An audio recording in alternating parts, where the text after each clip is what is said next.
இப்போ உதாரணத்துக்கு நீங்கள் வெளியே போறீங்க, வெளியே போகும்போதும் ஒரு மனிதர் வந்து அழகான பையனை கூட்டு வர்றாரு. நம்ம பார்க்கும்போது ரொம்ப அழகா இருப்பான். நம்மளுக்கு என்ன தோணும்? மாஷா அல்லாஹ் ரொம்ப குட்டி பையன் சூப்பராங்க. அவங்க அடிப்பாங்க, அந்த வீட்டில் கரெக்டாக பண்ணுறேன்ட்டு அடிப்பாங்க. நமக்கு அதை பார்த்தா என்ன தோணும்? வருத்தமா இருக்கும். இவ்வளோ அழகா இருக்கானே, இவனை போட்டு அடிக்கிறாங்களே, நம்ம கிட்ட இருந்தனா கொஞ்சிக்கிட்டே இருக்கலாம்னு தோணும். ஆனால் அதே பையன் நம்ம கிட்ட இருந்தனா வெளுத்து வாங்குவோம் தானே.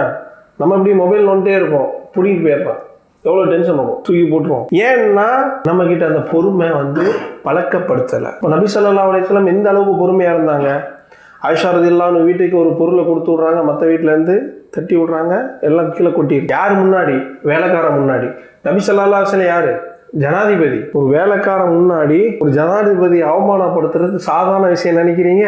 உங்க வீட்டில் உங்க ஃப்ரெண்டு வரும்போது ஒய்ஃபு உங்க பேச்சை கேட்கல, முடியாதுன்னு சொல்லிடுச்சு, அன்னைக்கு அந்த வீடு முடிஞ்சு. ஃப்ரெண்டு முன்னாடி ஒய்ஃபு வரையவா நான் போடுறது, நீங்க நினைக்கிற நேரம்லாம் ஆளை கூட்டு வைங்க, அதுக்கு நான் தான் கிடைச்சிட்டேன்னா சொல்லிட்டாங்கன்னா அன்னைக்கு அந்த வீட்டில் என்ன நடக்கும்? நம்ம ஜனாதிபதியா? நம்ம ஜனாதிபதி கூட கிடையாது. நம்ம ஏதாச்சும் கவர்மெண்ட் பொறுப்புல இருக்கோமா? கிடையாது. நம்ம சாதாரணமா அப்பாவையா சுத்திட்டு இருக்கோம். நம்மளுக்கே அவ்வளவு கோவம் வரும். நபி ஸல்லல்லாஹு அலைஹி வஸல்லம் அந்த நாட்டுடைய மதீனாவுடைய ஜனாதிபதி, அவங்க முன்னாடி ஒய்ஃபு அவங்க உணவை தட்டி விடுறாங்க, கீழே விழுது. நபி ஸல்லல்லாஹு அலைஹி வஸல்லம் என்ன செஞ்சாங்க? புறக்கிட்டு உன் தாய்க்கு இன்னைக்கு கோபமா இருக்காங்க, போயிட்டு வான்றாங்க. நபி ஸல்லல்லாஹு அலைஹி வஸல்லம் அவங்கள நம்ம வந்து ஏற்றுக்கொள்ளணும்னா அவங்க அப்படியே நம்ம எல்லா விஷயத்திலையும் பின்பற்றணும்னா இந்த உலகத்திலையும் சரி மறு உலகத்திலையும் சரி அழகான வாழ்க்கை தான், மாற்று கருத்தே கிடையாது. நபி ஸல்லல்லாஹு அலைஹி வஸல்லம் கடைசி நேரத்துல கூட நபி ஸல்லல்லாஹு அலைஹி வஸல்லம் என்ன நாடுறாங்கிறத அவங்களுடைய மற்ற மனைவிமார்கள் புரிஞ்சு கொண்டாங்க. இவங்களுக்கு ஆயிஷா இதெல்லாம் தான் பிடிக்கும், அவங்க வீட்டுக்கு அனுப்பி வைங்க அப்படின்னாங்க. ஒருத்தருக்கு ஒருத்தர் புரிஞ்சுக்கிட்டாங்க. நபி ஸல்லல்லாஹு அலைஹி வஸல்லம் வாழ்க்கை வரலாறு படிங்க, அவங்க எப்படி மனைவிமார்கள்ட்ட நடந்து கொண்டாங்கன்னு படிங்க. கல்யாணம் முடிக்காதவங்க நீங்களும் படிங்க, அதை வந்து ப்ராக்டிஸ் பண்ணுங்க. நபி ஸல்லல்லாஹு அலைஹி வஸல்லம் 2 மனைவிமார்கள் வந்து மாவு அரைச்சிட்டு இருக்கும்போது ஆயிஷா ரலியல்லாஹு அன்ஹா வருவாங்க. அப்போ வந்து ஆயிஷா ரலியல்லாஹு சாப்பிடுன்னு சொல்லுவாங்க, சாப்பிட மாட்டாங்க.